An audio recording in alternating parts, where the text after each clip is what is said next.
여러분, 지금 입시판이 완전히 뒤집혔습니다. 30년 만에 처음 보는 역대급 변수가 터졌어요. 10명 중 8명이 한 과목으로 몰리는 사상 초유의 쏠림 현상. 수시 최저는 오히려 더 어려워지고 정시 합격선은 예측 불가능. 지금 이 영상 안 보시면 여러분 자녀가 1년 동안 열심히 공부한 게 한순간에 물거품이 될 수 있습니다. 입시 전문가도 처음 본다고 놀란 이 상황, 지금부터 7분 안에 완벽하게 정리해드립니다. 집중하세요. 안녕하세요. 여러분의 입시 내비게이터 이기는 영어 전문학원입니다. 오늘은 2026학년도 입시를 완전히 뒤흔들고 있는 사탐론 77% 돌파 현상과 함께 여러분이 반드시 알아야 할 필승 전략까지 쉽고 빠르게 알려드릴게요. 영상 끝까지 보시면 구체적인 체크리스트도 드립니다. 그럼 바로 시작하죠. 사탐론 77% 돌파. 먼저 지금 입시판에서 무슨 일이 벌어지고 있는지부터 볼게요. 올해 수능 응시생 중에서 사회탐구 과목을 하나라도 선택한 학생 비율이 무려 77%를 돌파했습니다. 10명 중 8명이 사탐을 선택했다는 건데요. 이 정도 쏠림은 정말 30년 만에 처음이에요.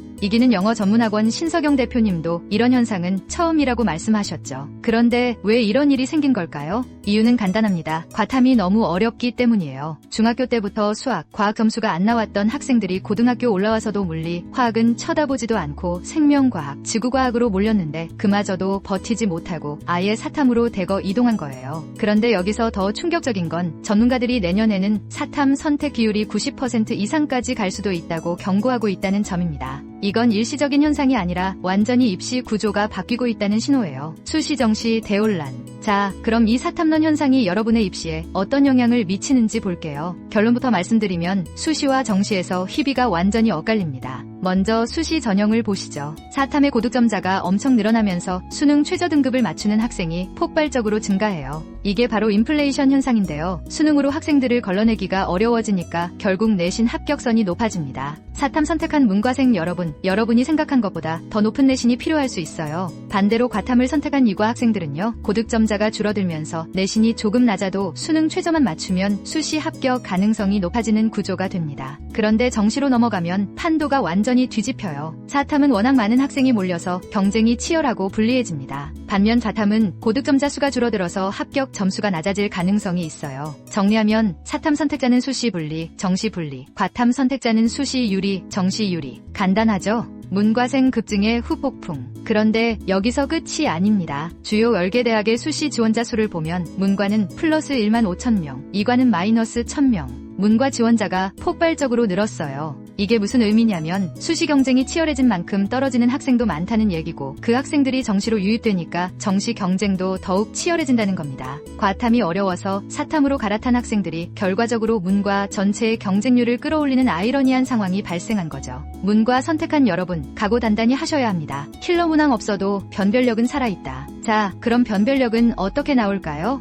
요즘 수능은 킬러 문항은 없지만 변별력은 여전히 높습니다. 어떻게요? 바로 매력적인 오답이 많아져서 시간을 뺏기게 만드는 방식으로요. 특히 이번 9월 모평에서 영어가 너무 어려웠죠. 1등급 비율이 4.5%에 그쳤어요. 하지만 최근 5개년 추이를 보면 영어는 보통 6부터 7%대를 유지했기 때문에 실제 수능에서는 조금 더 쉽게 나올 가능성이 높습니다. 또 하나 중요한 건 표준 점수예요. 국어는 언어와 매체가 유리하고 수학은 미적분과 기하가 유리합니다. 결국 국어, 수학, 영어에서 실수를 줄이고 변별력 문제를 맞히는 게 가장 중요합니다. 지금 바로 실천할 전략. 자, 그럼 지금 여러분이 해야 할 일은 뭘까요? 특히 현재 고2 학생 여러분, 지금부터 제가 드리는 4단계 체크리스트를 꼭 실천하세요. 1단계 가늠선 잡기. 1. 2학년 모의고사와 내신으로 수시, 정시 지원 가능한 대학을 확인하세요. 2단계 선택 과목 결정. 사탐대 과탐 선택을 이번 겨울 방학 시작 전에 최종 결정하세요. 고민만 하다가 시간 놓치면 끝입니다. 3단계 집중 투자. 선택 과목을 정했으면 겨울 방학 동안 해당 과목에 올인해서 수능 개념을 완성하세요. 4단계 주요 과목 보강. 탐구 외에 국어, 영어, 수학 약점을 보강해서 수능 최저 등급 확보에 주력하세요. 특히 갈아타려면 겨울 방학이 마지막 기회예요. 이때 놓치면 정말 늦습니다. 자, 오늘 7분 동안 30년 만에 역대급 입시 변수인 사탐론 77% 돌파 현상과 여러분이 반드시 알아야 할 전략까지 모두 정리해드렸습니다. 핵심만 다시 한번 정리하면, 첫째, 사탐론은 일시적이 아니라 구조적 변화입니다. 둘째, 수시 정시 유불리가 과목 선택에 따라 극명하게 갈립니다. 셋째, 겨울방학이 마지막 전략 수정 기회입니다. 결국 입시는 복잡한 환경에 휘둘리지 않고 본인의 약점을 극복하며 주요 과목에서 변별력을 확보하는 학생이 승리합니다. 그럼 여러분의 합격을 응원합니다.